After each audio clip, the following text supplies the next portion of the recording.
dear students, here are a few good writing features which are very important to be followed by the writers or the communicators. Even though the things are going to be discussed or presented verbally or in written form, you need to follow these features which are very important. So these are the features for good written communication. Completeness. All information needed is provided. If you want to provide the information, if you want to talk about the information, if you want to convey a message, whatever the mode of your contents is, you need to provide complete information, the beginning, the middle and end of all the pieces of information you intend to convey, so that each and every point, which is the focal point of understanding between the communicator and the receiver, it must be complete in all forms. There must not be any kind of ambiguity or confusion. Whatever you want to convey, the receiver must understand 100% whatever is your intention in conveying that very message through whatever mode, whether it is an email or it's a message through WhatsApp, or it's a letter, it's an email, or whatsoever form you have adopted for the conveyance of this information in the written form. It should be complete in all respects so that it can be understood quite easily by the receiver, and he may not be in a position again to call you back for the clarification of certain points. So it should be complete in all respects, leaving thereby no confusion, no communication gap, and no point should be left in a form that may be called incomplete. So this is the first one.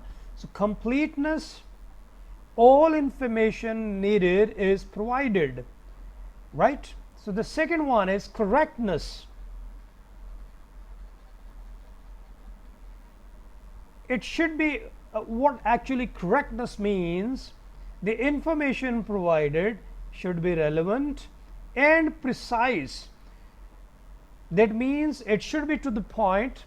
Don't beat about the bush while writing to your superiors, to your juniors, because when you are going to fluctuate, when you are going to beat about the bush, it will not be very much a positive impression onto the receiver. He will not be able to understand that. So you need to remain relevant. Whatever information is required, your each point should be connected with that, and it should move forward in clarification of the main point, and it should be precise. Don't write lengthy pieces of writing. They must be short writings. That means whatever you want to convey, it should be conveyed with the help of certain calculated few words, so that the other person may understand that. As it has been noticed that longer correspondences definitely create problems in the understanding of the main idea. So first one is it should be complete. Second one, it should be relevant and precise, to the point and relevant and precise, and in a few calculated words it should be conveyed. The third one is there must be credibility in completeness and correctness, meaning thereby support your argument. Whatever you say, there must be argumentation for that, which means it must be based upon facts and reality that must definitely convince the receiver that yes, whatever you have provided in the form of information by using the medium or the mode that was best known to you, it is very clear that whatever you have written, it is well supported by facts. Fourth one is clarity. Whatever you convey, it must not be vague, confusing or ambiguous. It must not have more than one meanings. It should be very clear. It must not be vague. It should create clear impression. It must not have complications in that. not vague. That means it should be clear, not confusing. It means it should be very, very clear to the point, and it should not be ambiguous. It should have direct meanings. After reading the content, the person must be able to understand the meanings. Then conciseness, to the point. You must remain to the point while writing the things. Consideration, anticipate the reader's reaction. Remember, keep in your mind that the person who is going to read your this written communication, he is expected to actually give his reaction to whatever you have written. So that means you must keep that reaction in your mind too. And at the end, vitality. Use the active voice rather than the passive voice. I've already told you, and we've talked about in details, that you need not to use passive voice form. You must use the active voice form. So here, you dear students, we have come to know that there are 7 very important features of good writing that you must keep in your mind.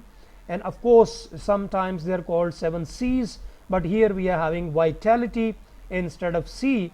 So you need to keep all these in your mind. So first one is the completeness.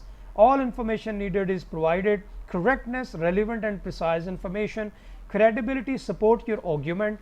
Clarity, should not be vague, confusing, and ambiguous. Conciseness, it should be to the point. Consideration, anticipate the reader's reaction. And vitality, use the active voice rather than the passive voice. So I hope you will keep all these features of good writings in your mind while having communication. And of course, in the coming lectures, we'll be learning how to prepare and make the emails, letters, and things like that. That will be the practical portion of our this business communication course. So I hope you have understood all these good writing features, which are very, very important for successful communications. And of course, we are talking about the written communication.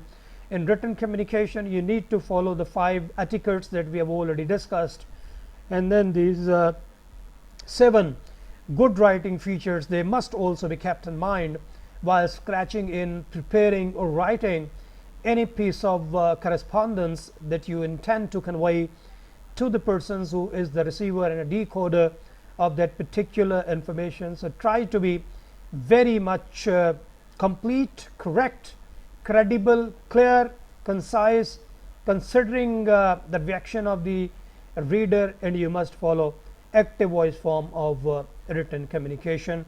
That is very, very important for you to follow. Now let us move towards our next part of the lecture.